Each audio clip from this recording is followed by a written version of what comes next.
ସମୀର ଦାସ ନିଜେ କହୁଛନ୍ତି ମୁଁ ପରିସ୍ଥିତି ଭଲ ନାହିଁ। ତା ଦେହରେ ଆଉ ପ୍ରଶ୍ନର କ'ଣ ଇଏ ଅଛି?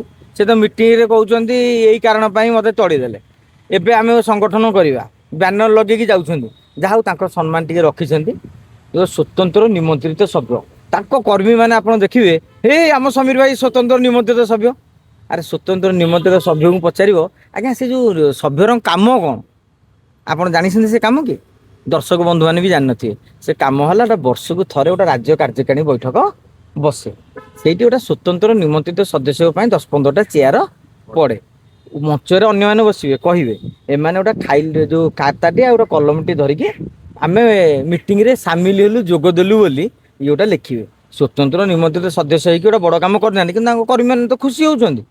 କଥା ହଉଛି 2027 ପଞ୍ଚାୟତ ନିର୍ବାଚନରେ ସମୀର ଦାସଙ୍କୁ ଡାକିକି ଦଳ ଯଦି କହିବ 6ଟା ଟିକେଟ, ପ୍ରଭାତୀ ମ୍ୟାଡମ ନିଅନ୍ତୁ 3ଟି, ତେମେ କୋଉ କୋଉ ଜୋନ ନେବ 3ଟି। ଯଦି ସେ 3ଟି ଦେବେ ତାହେଲେ ଜାଣି ଆଙ୍କର କାଢ ଅଛି। ଯଦି ନଦେବେ, ବିଜେଡି ତ ନେଲାନି, କଂଗ୍ରେସରେ ତ ଆଉ ଜଣେ ଯାଇକି ନେତା ପଶିଗଲେଣି। ତେଣୁ ବାହାରେ ବୁଲିକି କାଲି ଦେଖିବ, କାଲି ଆପଣ ଆଶ୍ଚର୍ଯ୍ୟ ହେବେନି, ଲେଖିକି ରଖିଥାନ୍ତୁ। କାଲି ବିଜେପି ନ ପାଇଲେ ଓଡିଶା ନାଗରିକ ମଞ୍ଚ, ଓଡିଶା ଜନତା କଂଗ୍ରେସ, କୋଉଠି ଗୋଟେ ଆଶ୍ରୟସ୍ଥଳ, ଗୋଟେ ଛତାଟିଏ ଦରକାର। ସେଇ ଲାଇନରେ ପଳେଇବେ, କିଛି ଆଶ୍ଚର୍ଯ୍ୟ ହବାର ନାହିଁ।